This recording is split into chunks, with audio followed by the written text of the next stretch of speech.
upped my meditation to 10 minutes. Bravo. That's so amazing. What's it like? Tell me. I'm a totally different. It's magic. It's so it's really creepy. I mean, I used to do TM. Could it be any colder in here? Oh my God.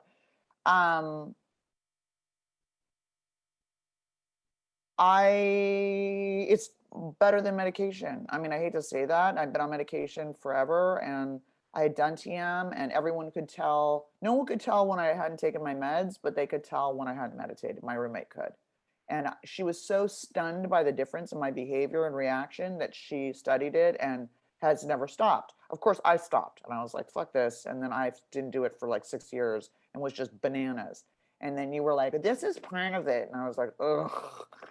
But you did it like so that it was like, you know, you were like 5 minutes. And I was like, okay, well, that's like doable. You know what I mean? 5 minutes feels like, and you were like, and if you want to do more, like do more. And I'm like, I'm not going to fucking want to do more. Like, what crack are you smoking in Paris? Like, I don't even know. And then I was like, I feel like I want to do more.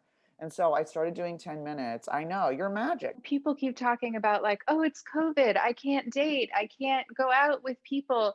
But that doesn't mean you can't work on your relationships because you're at home and you're doing this meditation, Right. which is exactly the thing that you can do in order to be better in relationships when you can go back out and see Right. people again. And I'm talking to somebody. I mean, I don't know what's going to happen. I'm like, either we're going to kill each other or we're going to marry each other. We're like, I don't know what's happening there. I'm like, happy.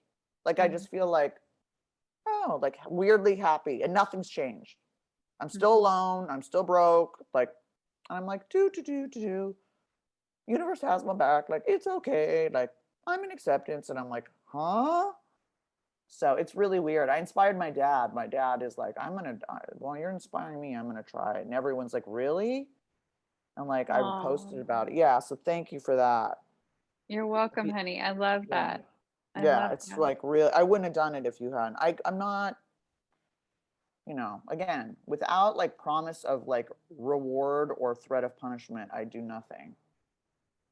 Well, promise of reward generally is a little bit gentler and kinder. But the thing is, it's like we're using your codependency in your favor.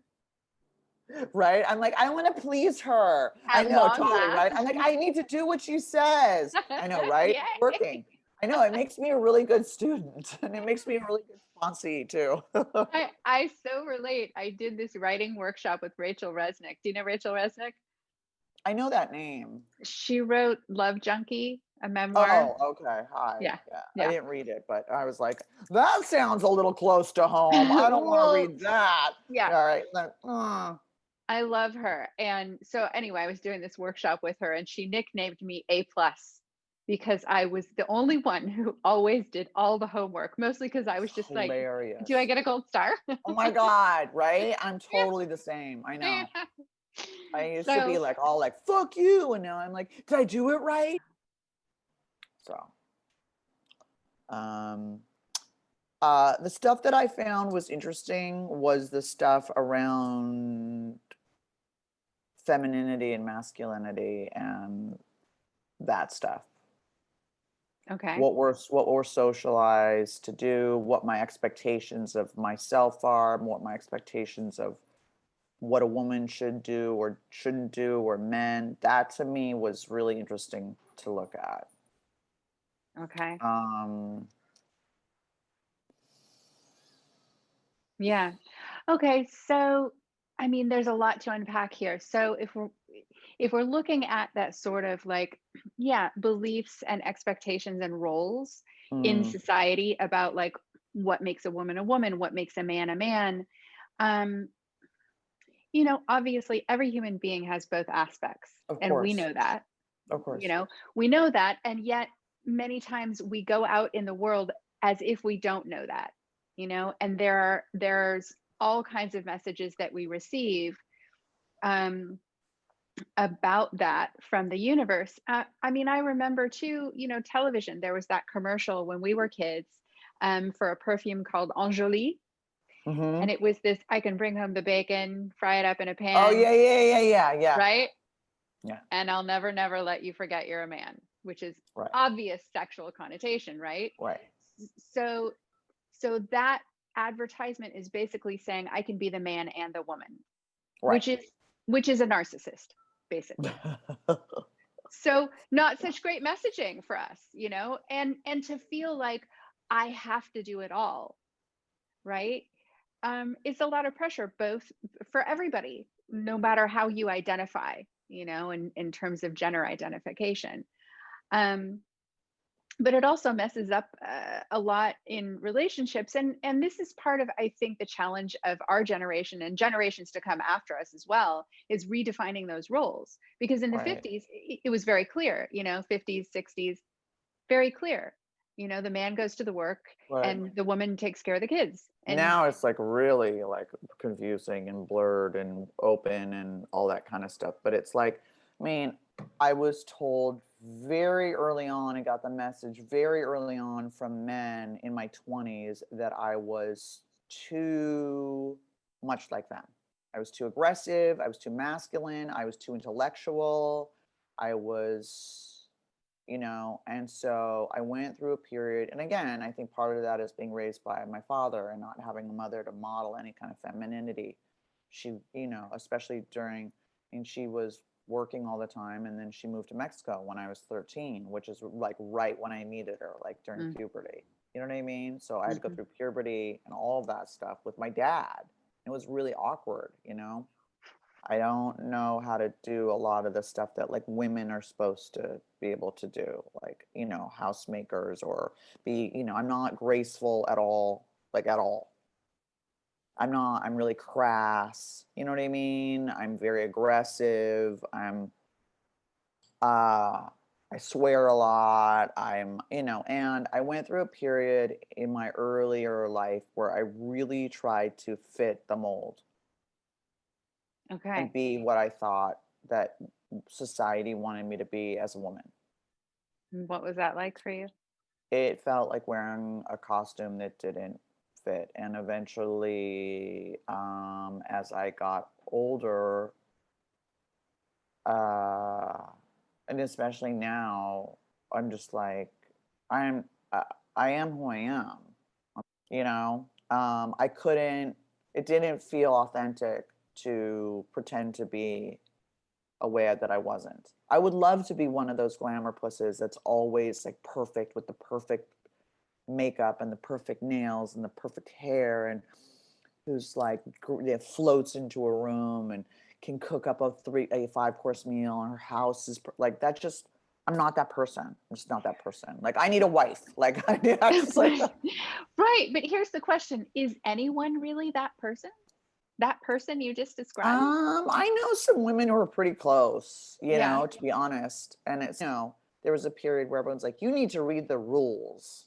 And I read like the rules and I was like, why need a fucking lobotomy to be this person? Like mysterious and quiet and never reach out. Like I don't. So I now have all these, I'm confused and I have mixed ideas of like, is it okay to reach out? Should you reach out? Should you let them come to you? Aren't you supposed to be the picker? Like they're supposed to come to you. Like the whole thing is so confusing to me now that I just don't do anything. I definitely feel that men should be like open doors and pay for things and like that kind of stuff. Like I like that. It makes me feel soft and feminine and like I'm being taken care of. I like that. I've noticed too that if you chase someone, it doesn't really work. But it's like, is that really an old idea? Like that the man should chase you? Like maybe they're shot. Like I don't.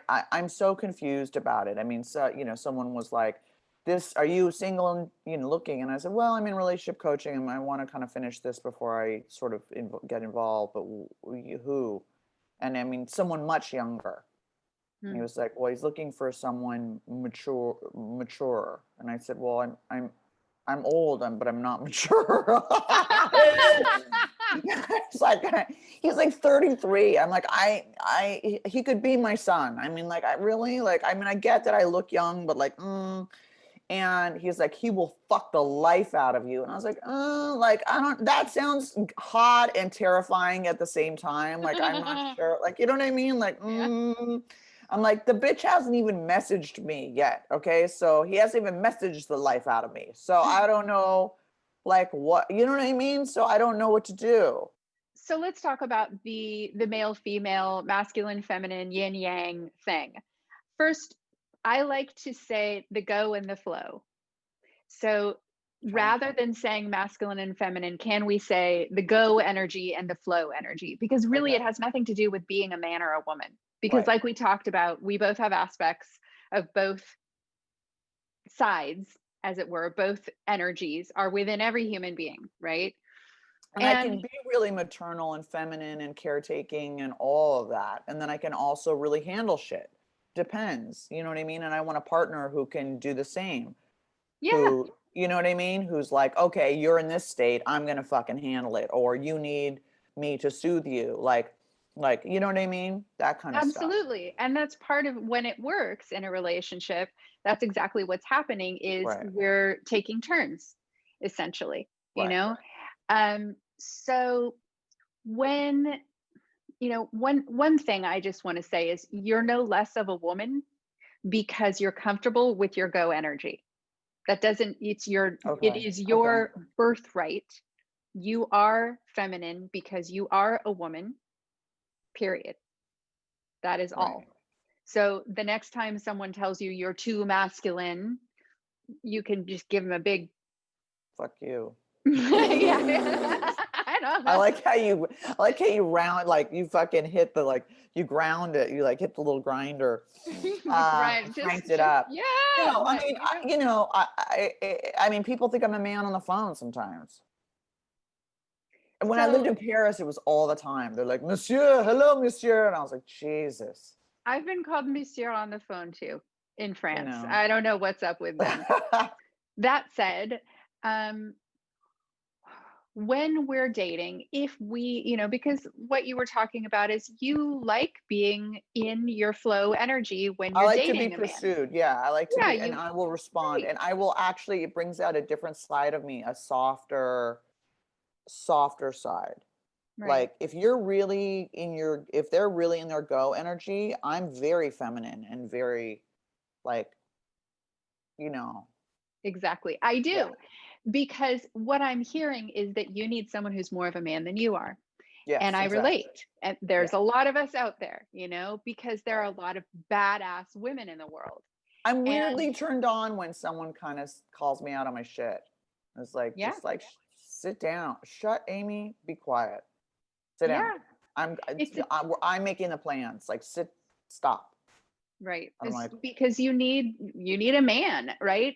So that's really good information to have. And one of the things that happens to us sometimes is when we're a woman who's like that, who's comfortable with our go energy and who is comfortable out in the world and who's able to take up space, you know, and we need a man who's more of a man than we are, is sometimes we end up dating bad boys or Peter Pans, which right, is, you which is know, what I've dated. Yeah. so And there's then an they option. also can get jealous too, which is like really yucky. Yeah. They can get really jealous of whatever, my success, my charisma, me being funny, me being the star of something. And then that really, I've had that a lot in relationships where people get weird, my guys get really competitive with me. And I don't like that. And I don't see that. I'm like totally supportive of whatever they're doing, and it's a pattern I've seen a couple times, and it's been very hurtful actually. Yeah. Yeah. Um, Of course. It makes sense that it would be they get hurtful. easily emasculated. They find me when I'm really broken, and then I get my shit together, and then they feel emasculated and they leave. So what I hear and what I see here is that you need a man who's more evolved and who's secure basically in his Right, own self, right? And right, who's able to uh, you know support you and be like, great, go on with your bad self, Amy. Right. Love you. See you when you get home. And Yeah. allow you to go out into the world with your go energy, and then, be there when you come home, and be in his masculine energy, secure enough and strong enough that you can then relax when you come home Hmm. and be the little lady, and he can say, I drew you a bath, go get in it, I'm cooking dinner, or Right. Oh whatever, God. and take charge. It doesn't mean, because nurturing is actually a masculine quality, Yeah. right? So that's the kind of man that you need. Keeping that in mind, in contrast to, Peter Pans and bad boys, which the Peter Well, Pan they're is the all one who, they want everything. You have to do everything. You have to take care of them. You have to do their laundry. You have to cook for them. You have to fuck them. You have to hold their. You have to do everything. right, You have to pick them up at the airport. Everything is all around them, and it's like, you know, exhausting. it's just not worth it to me anymore to do that. It's going to be, and after you've been meditating for a while, that you'll be able to observe that, because that's what happens, right? When we're meditating is we stop identifying with our thoughts. Of course, I see him, and I start to see him coming by, and I'm like, Right. oh, that's interesting, right? Yeah. Or I'll start to go off on something. I'll get like, and I go, whoa, whoa, whoa, and I bring myself back or whatever. But yeah, like Right. less attachment to the thoughts and the feelings, where I'm kind of like, oh, that's interesting. And we don't need to act on that. Exactly. So that's what you're doing, is you're practicing when that moment comes up, that there's someone that you're interested in who's not texting you back right away, and sitting in silence with those feelings of anxiety, or what comes up in those moments for you. What's the They're feeling? mad at me. Okay. Do you They're agree over they're it. mad? Okay. Yeah. I'm not important. There's somebody else. I'm bothering them. I'm boring. It's never that they're just busy. Like, or that they have a life or a job, or you know what I mean? Like, it's never that. Like, it's always personal, and it's like a personal rejection. Okay. So rejection. Great. That's a great word Yeah. for it. Like, what's And coming up in then that I get moment is weird. rejection. Then I don't know what to do with that. And then I'm like, should I reach out? What do I do? And then usually I withdraw. And then I'll maybe put out another like little thing like in a day or two. And then if they don't respond to that, then I blow the fuck up. I get really Okay. angry. And Okay. so, yeah. So I want to give you a couple of other tools to use the next time that comes up. One is, like you said, it's never that they might be busy. So when the moment comes up and you're like, you're going to be able to see your thoughts now, and you're going to see, oh, I'm thinking that it's because I'm not good enough. What are three other possible reasons that the person isn't responding? It's really simple, and it'll knock you out of that loop a little bit when you see that you're having that thought. So that's one thing you can do. Number two, it's gonna be easier, because you've been meditating, to catch those thoughts and to see what's happening and to not react so quickly, right? What if the guy is trying to think of something clever to say because he likes you? What if the guy is, you know, like you said, he's busy. He's in the middle of a meeting. He means to text you back, and then he's got the whole rest of his 6 hours, the rest of his day ahead of him, or whatever it is. He goes home at night, and by that point, 2 days later, he's like, oh, I haven't talked to Amy. I never replied to her text. Like he's only human, and if you're dating a guy who's into you, he is going to respond at some point.